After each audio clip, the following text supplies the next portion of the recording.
On siin midagi kuulda või? On küll. Tere kõigile head sundüürnikud ja head saatuse kaaslased, ma julgen öelda. Mul on hea meel, et seda üritust korraldatakse nüüd praegu peale valimisi, sest muidu oleks meid süüdistatud nagu aastaid sellepärast, et me seame jälle need sundüürnikud oma valimisvankri ette. Aga see pole ju nii ja meis pole kunagi tahetud aru saada, et meid on sunniviisiliselt korteritest ja elamistest välja tõstetud. See küsimus on aastaid, aga mitte keegi ei taha sellest aru saada. Isegi siin saalis ei saada sellest aru.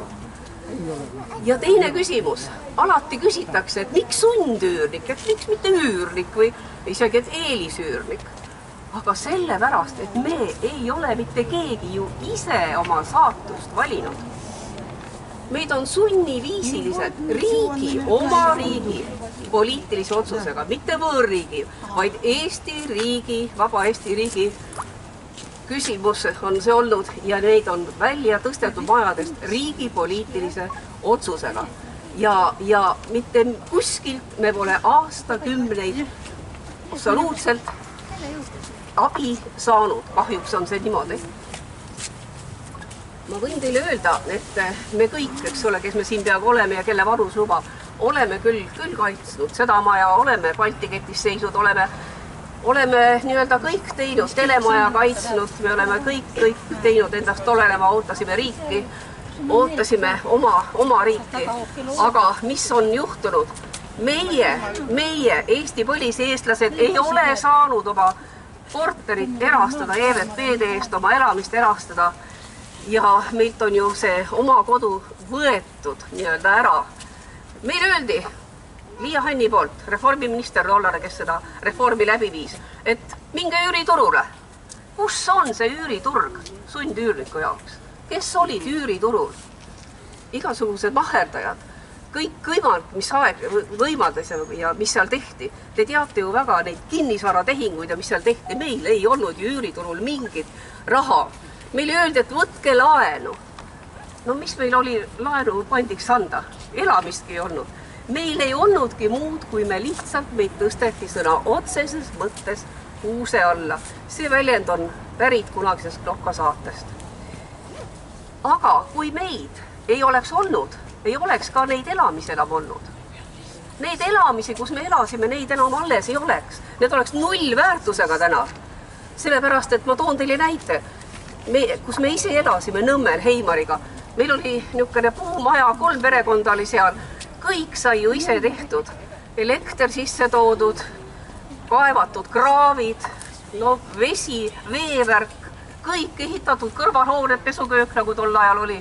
Me oleme kõik seda ise neid maja, minu ema värgis ära. Me oleme rajanud sinna õunapuaiad, marjapuaiad, me oleme varemed laiali siin, kõik me oleme teinud. Aga see võetigi meilt ära, sest mida paremini keegi midagi tegi, seda rohkem seda taheti. Ja kes need endale kõik tegelikult said. Meil oli täielik õigus seal elada. Meil oli order olemas, meil anti ametlikult order. Ja päris väljendi järgi, ametliku järgi loen teile ette, me olime elamispinna kasutajad määramatuks ajaks. Me ei olnud isegi üürnikud. Et nii need asjad on tegelikult ajalooliselt olnud ja kui ma teile praegu ütlen, et mis kõik on tehtud selle ajaga, et kui see ümberjagamine toimus, see ei olnudki tagastamine, see oli ümberjagamine, kõike krahmati, võeti endale, kui palju libatehinguid oli, kui palju kohtuprotsessi oli, need inimesed on surnud, paljud teavad neid inimesi. Need ei elandki lõpuks seda üle. Ja me ei teadnud nendest tagastamistest mitte midagi. Meile ei näidatud pabereid. Meid ei astu üldse sinna ligigi. Neid asju tehti väljaspool kõik maailmas kehtivaid pärimisõigusi. Neid asju tehti täiesti nii, nagu taheti. Tagastati küll surnutele ja välismaal elanikele, keda polnud olemas. Kõike tehti ja kõike lubati ja sundüürnik ei saadud mitte kusagilt ega kunagi mitte mingisugust õigust. Kahjuks oli see niimoodi. Ja nüüd ma räägin teile sellest, et võt see sama maja. Ma olen siin olnud 5 koosseisu olnud siin. Ja kui te küsite, et miks me midagi ei teinud, siis siin võib ka Helle Kalda kinnitada, ja paljud ja Heimar Lenk, kellega me eluaeg oleme neid asju koos teinud ja Urmi Reinde, et me tegime sadu arupärimisi, me tegime sadu eelnõusid, me käisime presidentide poole, pöördusime. Ainuke president, kes meist sai aru, oli Arnold Rüütel ja kutsus meid siis Kadriorgu. Mitte ükski teine president. Praegune tänane president ei ole meile vastanud, tal ei ole seda aega meile määratud, mis me saaksime kohtuda. Õiguskantsler, kui palju oleme pöördunud, kui palju siin saalis on ta istunud ja me oleme saanud talt küsida. Ja ta on alati vastanud umbes nii, et see probleem ei ole nii oluline ja laheneb aja. Mõte on selles olnud. Me oleme kõik, isegi Euroopa Inimõiguste Kohtusse pöördunud. Aga kui sul ei ole täit võimu, et sul on täielik võim, sest ainult praegu Keskerakond on siiski, jah, nüüd lähen poliitiliseks tegelenud nende küsimustega.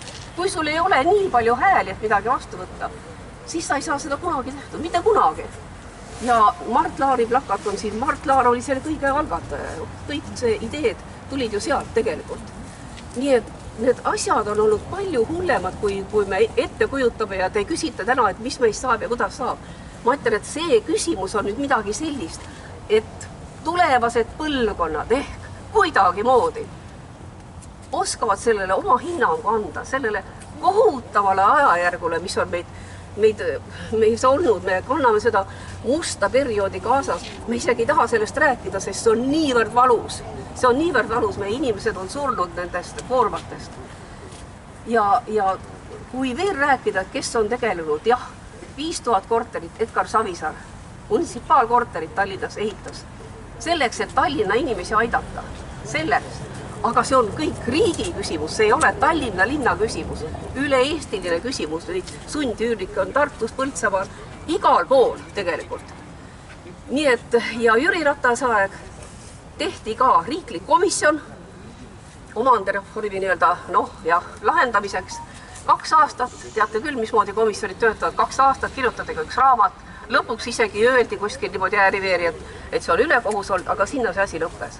Ja omandireformi reservkassast, mis on kogutud ju sundüürnikele ja nende probleemide lahendamisele, sealt pole kunagi ühtegi kopikat sundüürnikule võetud, sealt on tehtud, ma ei tea, taastatud tõllakuure, igasuguseid muid objekte, aga selleks kirikuid isegi, aga mitte sundüürnikele. Nii et see asi on üks väga häbiväärne peatükk ja tahan teile öelda, et õnneks on siin ka täna nooremaid, et need küsimused ei jääks niimoodi seisma, sest loodetakse, et küll see läheb üle, see põlvkond lahkub ja paljud ongi lahkunud, aga me ei saa seda niimoodi jätta. Kas on nii? Nõus? Aitäh! Võitleme koos! Midagi 3. korda. Esiteks öelda, et kui mulle Karin helistas, mul ei ole Facebooki. Ma lõpetasin Facebooki ära siis, kui laussõimamine hakkas pihta ja nagu ilma selletagi on omandireform väga palju haiget teinud, et mulle ka veel laussõimamist. Aga mul on suur tänu Karinile, et ta mulle helistas ja teadis, et selline. Ma olin saus olla, ma arvasin, et kui ma kohtun 10 inimesega, olen ma väga-väga rõõmus. Aga et ma näen teid nii palju, mul on ainult kurb, et me kõik oleme jäänud vanemaks, aga jumal tänatud, me oleme sama ilusad edasi.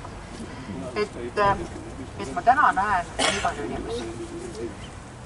Peab ütlema, et ma ei hakka kordama kõike seda, mida rääkis juba Marika.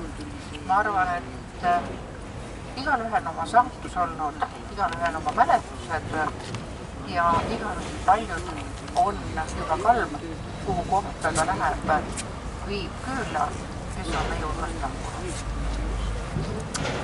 Mina pean ütlema, et mul on tohutult hea meel, et Keskerakond võitis ja teeb täna Tallinnas koalitsiooni ja tal on enamus võima.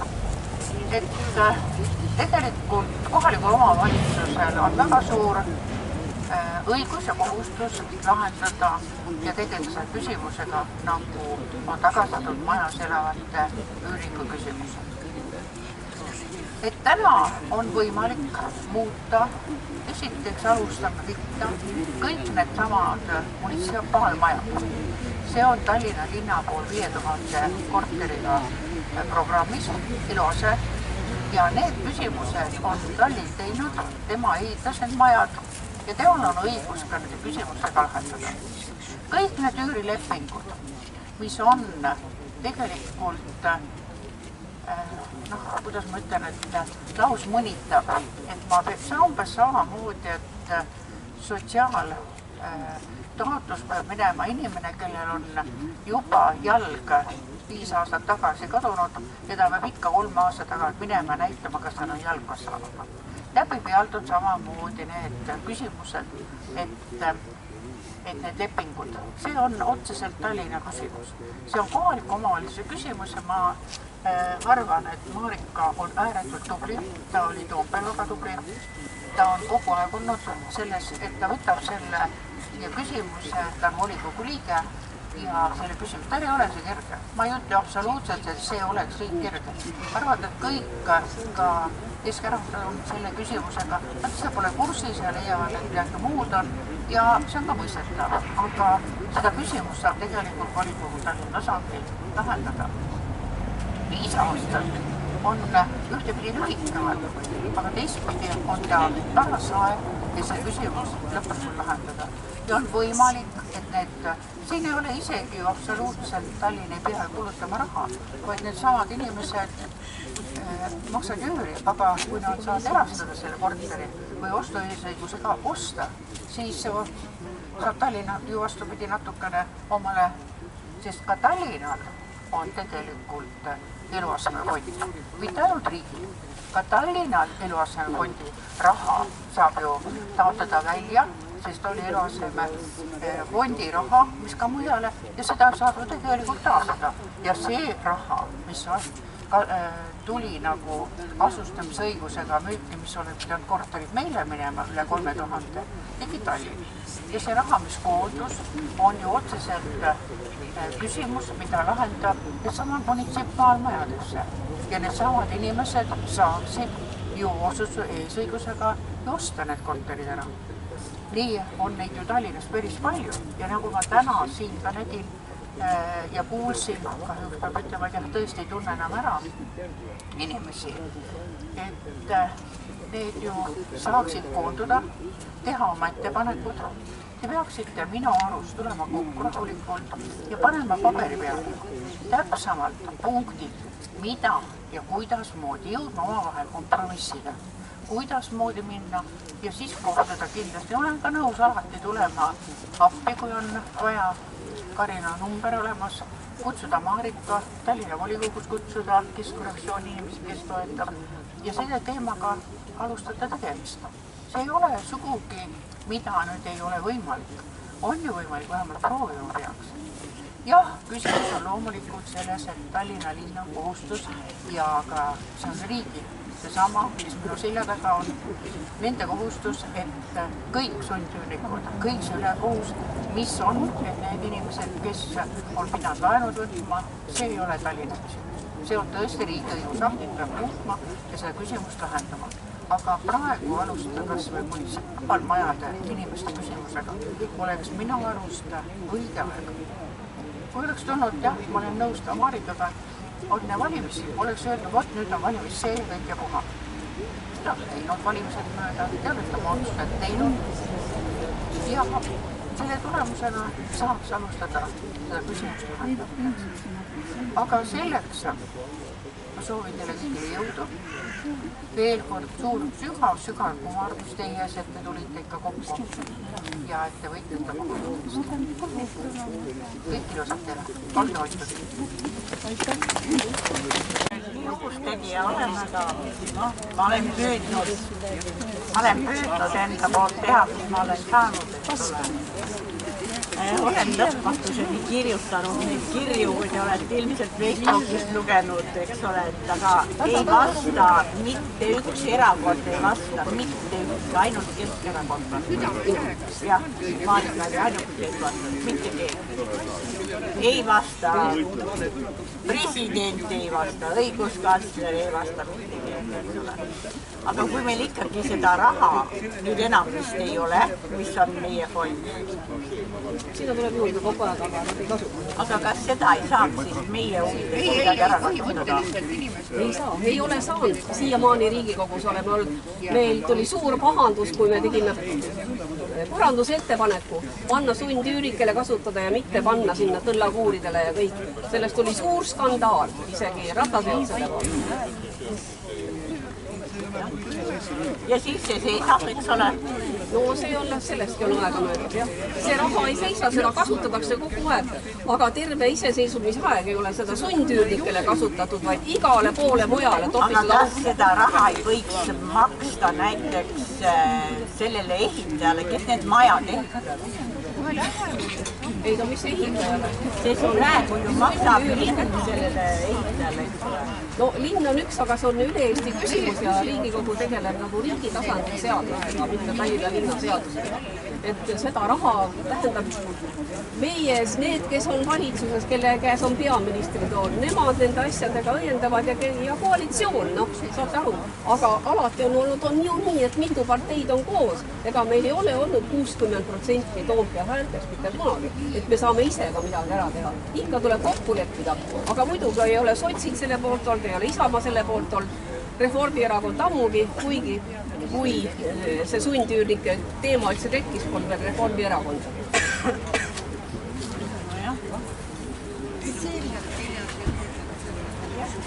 Lähme edasi selle asjaga, lähme edasi ja me ei tohi seisma jätta seisma ja me peame endast kogu aeg märku andma, lõpmatuseni peame neid tüütama, kuni neid on ükskord meist siiber, et nad midagi teevad.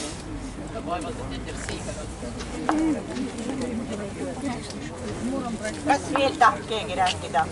Добрый день. Всем живым добрый день. Сегодня Юрник все, к сожалению, уже в очень пожилом возрасте. Когда нас лишили жилья, мы все были молодые, очень сильные, здоровые и верили, что все-таки нас не оставят без дома. Я знаю, что оставить эстонца без жилого дома – это трагедия, как и любого человека. Я также пострадала на улице Поска, 9. Вы знаете, там жили две замечательные, умнейшие, интеллигентнейшие эстонки в своих квартирах. Я лично простояла 10 лет в пикете у президентского дворца. Я была очень активна и не могла поверить, что можно выселить из дома, который я сделала крышу, поремонтировала дом весь, потому что там, да, но, к сожалению, мои милейшие Хильда, Провомахлопу говорили: Нина, не надо, нас не выселят. Этого не может быть, им было где-то под 80 лет. К сожалению, пришел мальчик из Стокгольма, назвался племянником, выселил без права компенсации. А мои милые дамы, которые ходили в ажурных перчаточках, в старом городе в кафе, в вязаных шапочках, ушли в мир иной. У них был инсульт. Я неоднократно говорила, как можно поступать так со своим народом. 5000 эстонцев. Эстония – это очень маленькая страна, маленькая. И каждый человек здесь ценность. Почему живущие люди, которые когда-то в трудное время не покинули страну, через море не уехали в Швецию, Финляндию, остались здесь, потом вынуждены были уйти в мир иной? За что так государство поступает с этими трудолюбивыми, прекрасными гражданами этой маленькой страны? 34 года в моем доме на улице Эрика Кольм-Тейст-А ушли из жизни очень многие сюндиюрник. Их быстро выселяют, никого не прописывают. Сыновья, дети, дочери не имеют права жить и заселяются работники муниципальных служб. Так что я не знаю. Лично я пошла бы точно на штурм наших партий. Они нас не слышат. Я бы отнесла портреты там, я знаю, не раз была в Ригикогу. Я видела там, где выставки делают. Я бы сделала выставку плачущих, униженных, брошенных, забытых 5000 эстонцев. Surtenan teile ja aitäh! Näha, et teid on nii palju ja te seisate enda õiguste eest. Et ma olen siin nüüd eile valmistusin kõneks ja panin selle nii-öelda kirja ka, sest kui oma nii-öelda peast hakata siin midagi rääkima, võib-olla läheb midagi kaotsi. Head Eestimaa inimesed, armsad kaasmaalased. Täna oleme siia Riigikogu ette kogunenud, et seista vastu riiklikule ülekohtule, mis on kestnud juba üle 30 aasta. See ei ole pelgalt üks ametlik arusaamatus või seaduse viga. See on inimese kannatus, mis on jäänud tähelepanuta liiga kauaks. Kui 1990. aastate alguses haldusreformi ellu viidi, usuti, et see toob õigluse ja korda. Kuid tänaseks peab tõdema, see reform on täielikult läbi kukkunud. Oleme ringiga jõudnud tagasi algusesse, kuid olukord on veel hullem kui toona, 1991 aastal. Pigem oleks võinud see reform üldse olemata jääda. Tollal nähti tagastatavat kinnisvara kui lotovõitu mõnele väliseestlasele, kes sõjapõgenikuna oli ammu maha matnud igasuguse lootuse Eestist midagi tagasi saada. Ometi tuli nende varad tagasi mitte okupantidelt, vaid meie oma inimestelt. Nendelt, kes olid siin, kes olid need kodud 50 aasta jooksul üles ehitanud ja pidanud neid oma ainsaks koduks. Nad ei olnud süüdi, nad olid lihtsalt sattunud süsteemi, mis muutus üle öö ja selle muutuse järel jäi õiglus jalgu bürokraatiale. Täna aga on olukord veelgi traagilisem, sest ülekohtu all kannatavad inimesed ei pea enam vaatama Moskva poole, vaid omaenda riigi poole, Eesti Vabariigi poole, mis on justkui Nõukogude Liiduga kohad vahetanud. See on valus tõdemus, aga see on tõsi. Ja mis kõige kurvem, riik on hakanud probleemi eitama. Riik ei taha tunnistada, et viga on tehtud. Riik ei taha näha inimesi, kelle elu on selle vea tõttu rikutud. Riik hoiab eemale, vaikib ja loeb aega, nagu kõik laheneks ise. Aga 30 aastat ei ole midagi lahendanud. Head inimesed, need, kes on selle ebaõigluse all kannatanud, on täna seisus, kus tuleb öelda, kas nüüd või mitte kunagi. Meie plaan B ütleme selgelt. See probleem tuleb lahendada riigi tasandil. Kui me tahame, et Eestil oleks tõeliselt õigusriik, siis peab riik taastama usalduse iseenda vastu. Õigus ja õiglus peavad olema mitte ainult sõnades, vaid ka tegudes.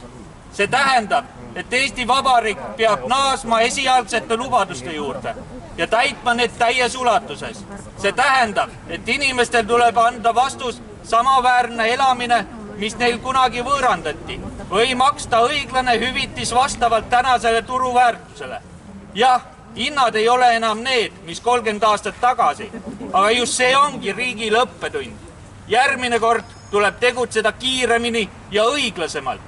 Kui riik peab nüüd maksma kõrget turuhinda, siis see ongi viivis, mis on 30 aastaga kogunenud. See on õiglus, mitte kingitus. Head kaasmaalased, me ei seisa siin viha ega kättemaksus, vaid õiguse ja tõe nimel. Sest kui riik ei seisa oma rahva eest, siis kelle riik ta üldse on? Aeg on täita lubadused, aeg on taastada õiglus, aeg on taastada usk Eesti riiki. Elagu õiglane Eesti, elagu vaba rahvas!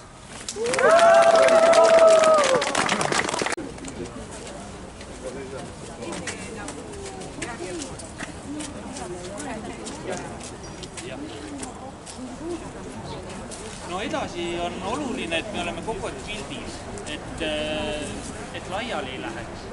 Ja ega siit tuleb nüüd edasi minna, et tuleks ju tegelikult kogu MTÜ, kes hakkaks ka seda asja edasi ajama. Et plaan B ja näiteks nagu Keskerakond ja me anname nagu nii-öelda poliitilise toe selleks. Aga ikkagi edasi peavad inimesed ka endas jõudu leidma, et edasi liikuda. Et nii ta on. Mina arvan ka seda, et järgmiseks sammuks tulekski siis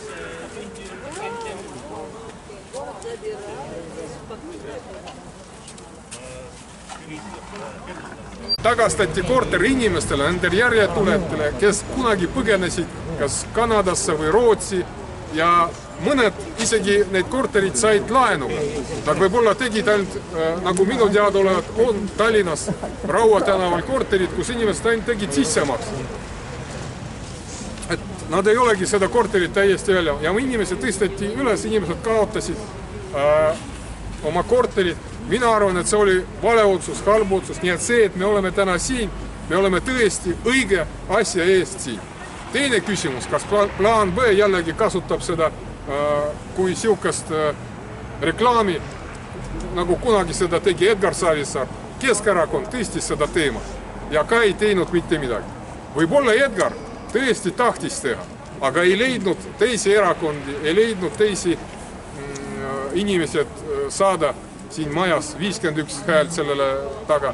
Aga võib-olla ka Keskerakond ja Edgar Savisaar kasutasid seda kui, nii ütleme, poliitloosungid jällegi enne mingid järjekordseid valimisi.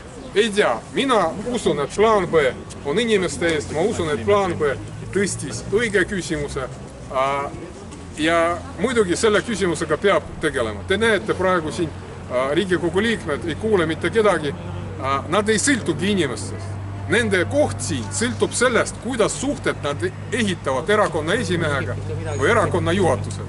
Siia ei saa inimesed, kes koguvad hääli. Siia saavad inimesed, kes saavad kõrgema koha valimisnimekirja. Sest tavaliselt ükskord olid valimised mingi 8 aastat tagasi, ma mäletan, Valga, Võru, Põlvamaa koos Riigikogu valimised ja inimesed said sisse, kellel oli 1500 häält. Ja see, kellel oli Valgas 2000 häält, ei saanud sisse. Sest olenes kohast valimisnimekirjad. Keda erakonna esimees, erakonna juhatus paneb ette. Aga muidugi need küsimused peab tõstma, peab rääkima.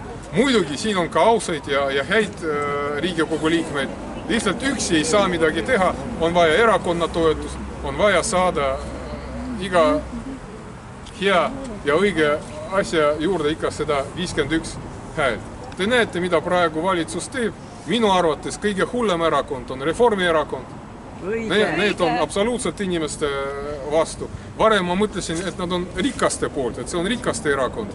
Aga vaatades seda, kuidas nad tõstavad maksud, mis seadused nad võtavad vastu, nüüd ma isegi ei tea, keda nad esindavad. No mina ise arvan, et Brüsselit, aga mul on tunne, et kui nad oleks rikaste erakond, siis rikkad ka peaks neid juba ammu korrale kutsuma selle eest, mis nad teevad. Aga no te näete, olid valimised olid ausad ja me näeme need tulemused, mis on plaan B. Andro Roos sai Tartus 400 häält, arvestades seda, et plaan B on tundmatu, esimene kord osales. Mina arvan, et Andro puhul see on Tartus suur ja hea tulemus. Vaatades teisi erakondi, ma ütlen teile ausalt, mul on tunne, et läks õieti. Kuigi mina isiklikult olen elektroonilise hääletamise vastu, mina arvan, et hääletamine peab toimuma üks päev, see peab olema pühapäev 8-8 ja kõik. Et ei oleks elektroonilist hääletamist ja et ei oleks mingit eelhääletamist. Üks päev, pühapäev 8-8 ei saanud, no ei saanud, järgmine kord tuleb.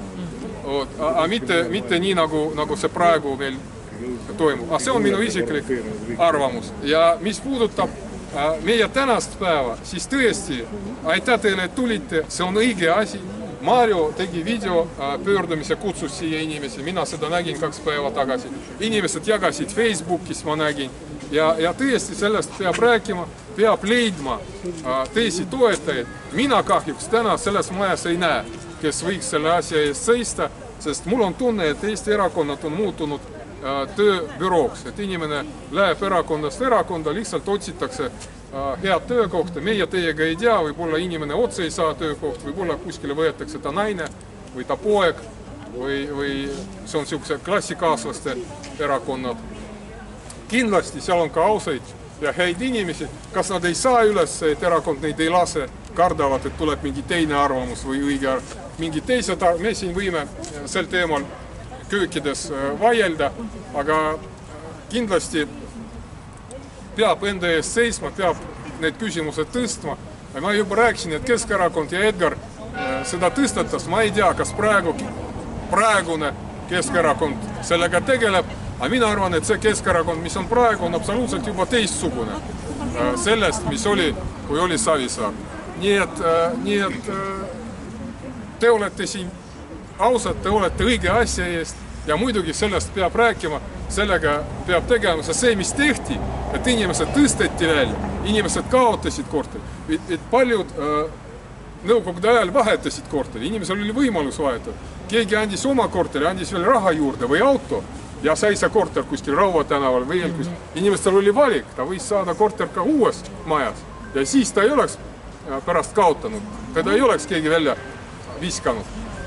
Muidugi inimesed kaotasid ja inimeste jaoks, ma olen nende inimestega rääkinud, see oli suur šokk, nii psühholoogiline kui ka tervislik ja muidugi absoluutselt läbimõtlematu halb asi ja näete siiamaani, praegu on aasta 2020, keegi ei ole mitte midagi kellelegi teinud.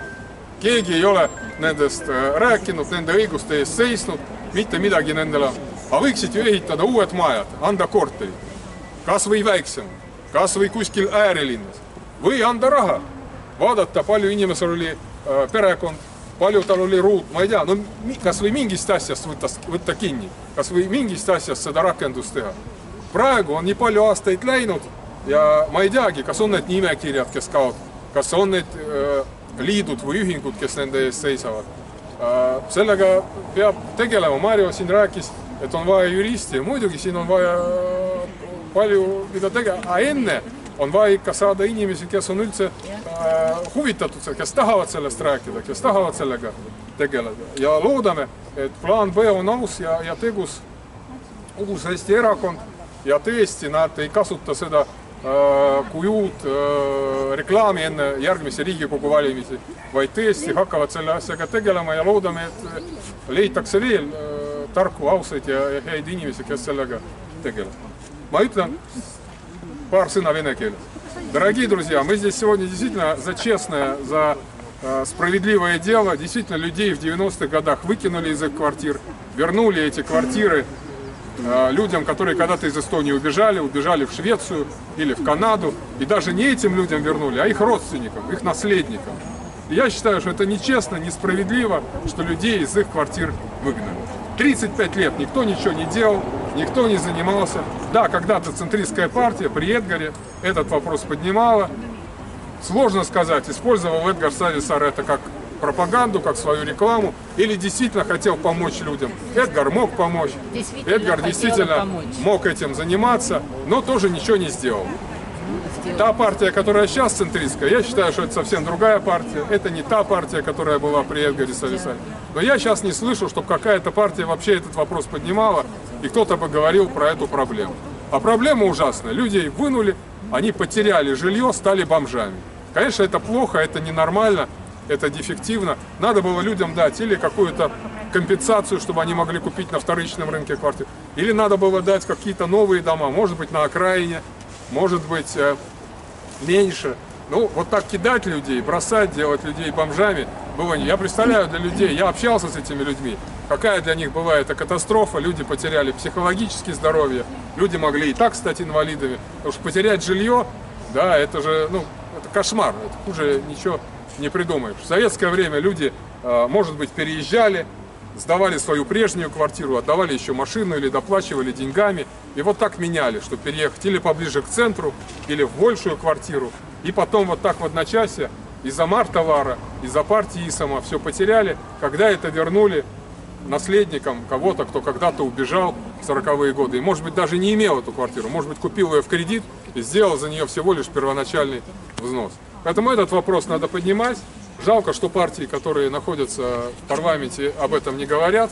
У меня есть чувство, что они вообще не разные партии, а что это одна партия, где люди тусуются из партии в партию, просто чтобы сохранить себе хорошее рабочее место, 4 года чувствовать себя в шоколаде, вот, купить машину дорогую. Мы можем порадоваться за этих людей. Вообще хорошо, что 101 человек живут хорошо. Но жалко, что все-таки они забывают про обычных людей, забывают про избирателей. Сейчас прошли выборы, и что ни говорить, я считаю, что результат честный. Я считаю, что выборы показали действительно настроение людей, и то, что партия реформ провалилась, получила в Таллине маленький, я считаю, что это честно. Видимо, избиратели партии реформ ушли к социал-демократам, избиратели ЭКРО ушли в Отечество. То есть вот такие происходят движения, хотя я считаю, что выборы должны быть один день. Воскресенье с 8 до 8. Не должно быть электронных выборов, не должно быть никакого предварительного голосования. Один день, воскресенье, с 8 утра до 8. Не пришел, потому что в избирательном участке никто тебе не даст заниматься какой-то ерундой. А в электронные выборы, где-то, может быть, в каком-то доме престарелых собрали ID-карты, может быть, работодатель собрал, мы не знаем. Мы не будем на эту тему фантазировать. Я считаю, что все было честно и правильно. Появилась новая партия, план «Б», и Андра собрал в Тарту большой результат, 400 голосов. Я считаю, что он молодец, что план «Б» состоялся. План «Б» поднял этот вопрос. Будем надеяться, что план «Б» не просто использует это как рекламу перед следующим парламентским, а действительно честно будет этим дальше заниматься. Вы молодцы, вы пришли за честное, справедливое дело. Спасибо вам большое.